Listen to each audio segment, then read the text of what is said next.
Bihar DGP Vinay Kumar और ADJ Kumar Krishnan के समक्ष 3-3 लाख का इनामी नक्सली नारायण कोड़ा और बहादुर कोड़ा सहित 3 नक्सलियों ने सरकार के आत्मसमर्पण सह पुनर्वास नीति के तहत किया आत्मसमर्पण। 2 इंसास राइफल और 4 SLR राइफल सहित 500 चक्र कारतूस और कई वॉकी टॉकी को भी किया प्रस्तुत। पुनर्वास नीति के तहत इन नक्सलियों और उसके परिवार को मिलेगा कई योजनाओं का लाभ। दरअसल सरकार के आत्मसमर्पण सह पुनर्वास नीति के तहत मिलने वाले सभी लाभों से प्रभावित होकर तथा सुरक्षा बलों के सतत अभियान एवं जनसहयोग के कारण आज मुंगेर जिला के नक्सल प्रभावित खड़गपुर थाना क्षेत्र के RSK कॉलेज परिसर में आयोजित कार्यक्रम में बिहार के DGP Vinay Kumar, ADG headquarter सह law and order Kundan Krishnan, STF SP Sanjay Singh और कई वरीय पुलिस पदाधिकारियों और सैकड़ों लोगों की मौजूदगी में भाकपा का पहला माओवादी 23 नक्सली कांडों में फरार जोनल कमांडर नारायण कोड़ा पेशर स्वर्गीय रत्तू कोड़ा साकिन पैसरा थाना लड़ैयाटार जिला मुंगेर एवं दूसरा भाकपा माओवादी 24 नक्सली कांडों में फरार जोनल कमांडर बहादुर कोड़ा पिता स्वर्गीय चतुर कोड़ा बघेल थाना हवेली खड़गपुर जिला मुंगेर और तीसरा नक्सली कई कांडों में फरार दस्ता सदस्य विनोद कोड़ा पिता सोनेलाल कोड़ा जो शीतला कोरासी कजरा लखीसराय के रहने वाले हैं। इन सबों ने सशस्त्र आत्मसमर्पण कर मुख्य धारा में शामिल हुए। इस अवसर पर पूर्व आत्मसमर्पित नक्सली रावण कोड़ा एवं भोला कोड़ा के परिजन भी यहां उपस्थित थे। नारायण एवं बहादुर कोड़ा के द्वारा अपने 2 इंसास राइफल, 4 SLR राइफल, लगभग 500 चक्र गोली एवं 10 वॉकी टॉकी भी प्रस्तुत किया गया। आत्मसमर्पण उपरांत बिहार सरकार एवं मुंगेर जिला प्रशासन के तरफ से इन्हें तथा इन्हें परिवार को कई सुविधा उपलब्ध कराई जाएगी। वहीं डीजीपी विनय कुमार ने बताया कि बिहार में उग्रवाद दशकों से एक बड़ी समस्या रही है, जिसके कारण 38 जिलों एवं 2 पुलिस जिला में 23 जिले उग्रवाद में पूर्णतः प्रभावित हुए थे, जिनमें मुंगेर जिला भी प्रारंभ से ही शामिल रहा है।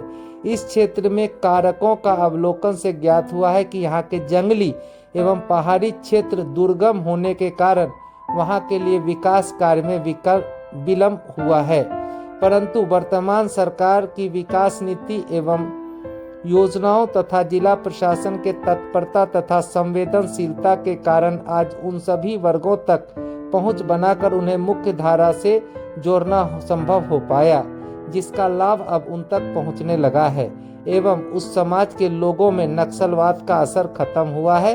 आप सुन लीजिए क्या कह रहे हैं नक्सलियों ने जब आत्मसमर्पण किया तो उसके बाद डीजीपी बिहार ने क्या कहा सिटी न्यूज के साथ खास बातचीत में। उनका कार्यक्रम है, उसका उद्देश्य क्या है, किन लोगों ने किया सर? देखिए, वामपंथ उग्रवाद की जो समस्या थी भारत में, उसमें प्रत्येक राज्य काफी तेजी से इसमें उपलब्धियां हासिल की है। जिन इलाकों में वामपंथ उग्रवाद का काफी गंभीर समस्या थी, उन काफी सारे इलाके से उग्रवाद समाप्त हुए हैं। बिहार पहला राज्य है जहां पर बड़ी तेजी से हम लोग, जैसे आपने देखा होगा 2005 के बाद से ही पटना, जहानाबाद, अरवल वगैरह जिला पूरी तरीके से मुक्त हो गया। धीरे धीरे हम लोगों ने जो 23 जिले हमारे अति उग्रवाद प्रभावित थे वो शून्य हो गया। अभी 4 जिले मात्र हैं जो लीगेसी एंड थ्रस्ट डिस्ट्रिक्ट है, मतलब वहाँ उग्रवाद प्रभावित नहीं है, लेकिन हम लोग वॉचफुल हैं, निगरानी रख रहे हैं। और जो उग्रवाद प्रभावित इलाके थे उनमें विकास की परियोजनाओं का इतना सूत्रण हुआ है और उसको पूरा संतृप्त कर दिया गया है कि वहां पर आप अभी जाएंगे तो वहां एक से एक विकास की परियोजनाएं हैं। वहां सड़क, एक्सप्रेसवेज, नेशनल हाईवेज वगैरह का स्थापना हुआ है, स्किल डेवलपमेंट किया गया है, स्कूल्स, कॉलेजेस एस्टेब्लिश हुए हैं। तो विकास की परियोजनाओं को इस प्रकार से वहां पर लाया गया है कि वहां के जो युवा वर्ग है, जो उग्रवाद की ओर उन्मुख हो गए थे, वो मुख्य धारा में आ गए हैं। पंचायती राज संस्थाओं से युवा जुड़े हैं और काफी उसमें रुचि ले रहे हैं क्षेत्र के विकास की। तो ये पूरा जो परिवर्तन है, वो पूरा परिवर्तन आया है। भीम बांध का जो क्षेत्र था, जो आपका मुंगेर का खड़गपुर हिल्स का जो क्षेत्र था, वो वहाँ पर आपने सुना ही होगा कि 2007 में यहाँ पर पूरा केंद्रीय कमेटी पूरा आई थी और इनका कांग्रेस हुआ था। तो यह इलाका भी काफी प्रभावित था, यहाँ पर कई गंभीर घटनाएं भी हुई थी। तो यह इलाका भी अब पूर्ण रूप से कहें कि एकदम ही नगण्य 1-2 लोग बच गए हैं और सभी जो सक्रिय सदस्य थे उग्रवाद संगठन के, उन सभी इधर गिरफ्तार हुए हैं, आत्मसमर्पण हुए हैं और पूरा इलाका ये क्लियर हो चुका है। अब क्लियर होने के बाद हमारा सबसे बड़ा यह उद्देश्य है कि उस इलाके को विकसित करा जाए।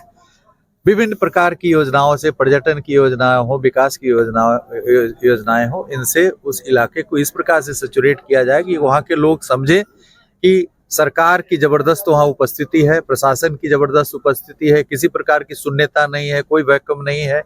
और आज की तिथि में इतनी योजनाएं हैं, इतनी सारी योजनाएं हैं कि उन योजनाओं को सफल पूर्वक वहां पर क्रियान्वित किया जाएगा और इलाके को पूरी तरीके से विकास से जोड़ा जाएगा और काफी वहां पर चंद वर्षों में ही आपको दिखेगा कि पूरा खड़गपुर इलाका जो है वो पर्यटन और हर दृष्टिकोण से काफी विकसित दिखेगा। थैंक्स।